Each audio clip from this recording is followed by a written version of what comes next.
Well so let us talk about insects now, ठीक है।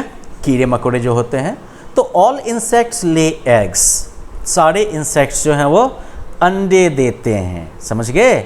सम insects have 3 stages in their life cycle while some others have 4। कुछ insects जो होते हैं उनके लाइफ साइकिल में 3 स्टेज होते हैं, जबकि कुछ के 4 स्टेज होते हैं। और हाँ, most adult insects do not look after their babies. ज़्यादातर जो एडल्ट इंसेक्ट्स होते हैं वो अपने बच्चों का ध्यान नहीं रखते हैं। तो अब जैसे कि 3 स्टेज वाले से पहले शुरुआत करते हैं। Now insects like grass hoppers and cockroaches have 3 stages in their life cycle. Grass hopper या कॉकरोचेज जो होते हैं उनके लाइफ साइकिल में 3 स्टेजेस होते हैं, ठीक है। The baby cockroach that comes out of the egg is called nymph. Baby cockroach जो अंडे से बाहर निकलता है, ये अंडा हो गया, अंडे से क्या जो बाहर निकला इसे क्या कहते हैं, निम्फ। जो बेबी कॉकरोच है उसे क्या कहेंगे, nymph. Now wings and reproductive organs are not developed in the nymph. Nymph जो होता है इसके पंख नहीं निकले होते हैं और इनका रिप्रोडक्टिव जो ऑर्गन है या रिप्रोडक्टिव सिस्टम है वो डेवलप नहीं होता है। Now it shades it's skin several times and changes into an adult. ये जो है अपना चमड़ी जो है अपना स्किन जो है कई बार ये छोड़ता है, शेड करता है और फाइनली ये जो है एडल्ट कॉकरोच में बदलता है। तो shedding of old skin is called moulting.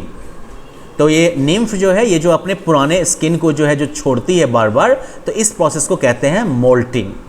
तो बेसिकली एग से निम्फ का मोल्टिंग होगा, मतलब ये अपने पुराने स्किन को बार बार छोड़ेगी।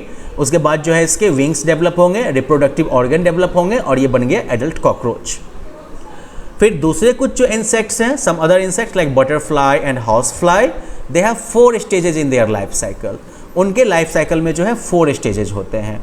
Life cycle of butterfly also shows Metamorphosis.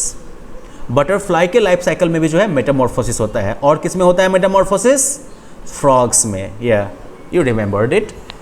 तो well, the female butterfly Lay's eggs in clusters on the upper part of a leaf.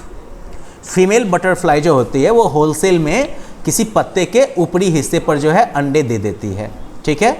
Now larva that look like worm hatches out from each egg. अब हर एक अंडे से जो है larva निकलता है जो कि कीड़े की तरह दिखता है, okay. The larva of A butterfly is called caterpillar while the larva of a housefly is called maggot।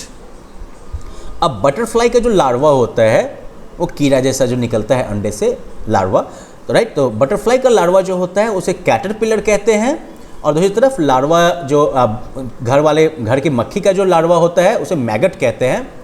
अब caterpillar Yeats leaves and grows rapidly. अब ये कैटरपिलर जो होता है, मतलब बटरफ्लाई का लार्वा जो होता है कैटरपिलर, तो ये जो है पत्ते को तेज़ी में खाता है, पत्तों को तेज़ी में खाता है, या कह सकते हो पत्तों को खाता है और तेज़ी से ग्रो करता है, तेज़ी से बढ़ता है ये, ठीक है। फिर उसके बाद क्या होगा, कैटरपिलर का जो हो गया। अब after some time the caterpillar stops eating and forms a covering called cocoon around its body. अब कुछ समय के बाद कैटरपिलर जो है वो खाना बंद कर देता है और फिर जो है एक कवरिंग, एक खोला टाइप का डेवलप कर लेता है अपने बॉडी के आसपास, जिसे कोकून कहते हैं। Now at this stage it is called pupa. तो मतलब कैटरपिलर जब अपने चारों तरफ एक खोला टाइप का बना लेता है, कवरिंग बना लेता है कोकून का, तब ये क्या कहलाता है, pupa. This is the resting stage in the life cycle of A butterfly. ये जो है बटरफ्लाई के लाइफ साइकिल का रेस्टिंग वाला स्टेज है, ठीक है। क्योंकि जब एक बार जब ये कोकून के अंदर बंद हो गया तो क्या करेगा, कुछ नहीं कर सकता, अपनी जगह पर टिका रहेगा केवल ये। Now inside the cocoon the caterpillar changes into a beautiful butterfly. अब कोकून के अंदर कैटरपिलर जो है वो सुंदर से बटरफ्लाई में बदल जाता है। The cocoon bursts when butterfly is ready to come out. ये कोकून जो है वो फट जाता है जब बटरफ्लाई बाहर निकलने के लिए तैयार है। इस तरह से 4 हुआ ना, एग से कैटरपिलर ने अपने चारों तरफ कोकून बनाया, राइट, जिसको कि प्यूपा कहते हैं। तब उसके बाद ये रेस्टिंग स्टेज होता है कोकून के अंदर जो है। फिर ये जो है प्यूपा जो है, या कह सकते हो प्यूपा जो है वो ग्रेजुअली ब्यूटीफुल बटरफ्लाई में चेंज हो जाता है, राइट। और ये जब बटरफ्लाई बिल्कुल निकलने के लिए तैयार हो जाती है तो कोकून जो है वो फट जाता है, राइट। तो मैमल्स क्या हो गए? तो एनिमल्स जो कि छोटे बच्चों को जन्म देते हैं और उन्हें अपना दूध पिलाते हैं, वो मैमल्स कहलाते हैं।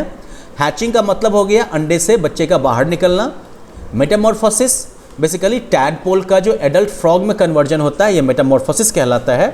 तो वेल चलो, इस चैप्टर में हमें क्या क्या ध्यान रखना है? पहली बात कि एनिमल्स जो होते हैं वो रिप्रोड्यूस करते हैं या तो बच्चे पैदा करके या फिर अंडे देकर। मैमल्स जो होते हैं वो छोटे बच्चे सीधा पैदा करते हैं। मैमल्स जो है वो अपने बच्चों का ध्यान रखते हैं जब तक कि वो अपना ध्यान खुद से रखना ना सीख लें। फिर बर्ड्स, फिशेज, इंसेक्ट्स, फ्रॉग्स और रेप्टाइल्स जो हैं वो अंडे देते हैं।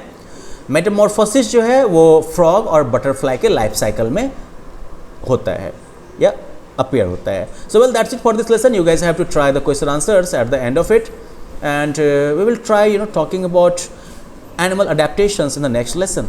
चलो फिर मिलते हैं तब अगले लेसन में। Bye bye.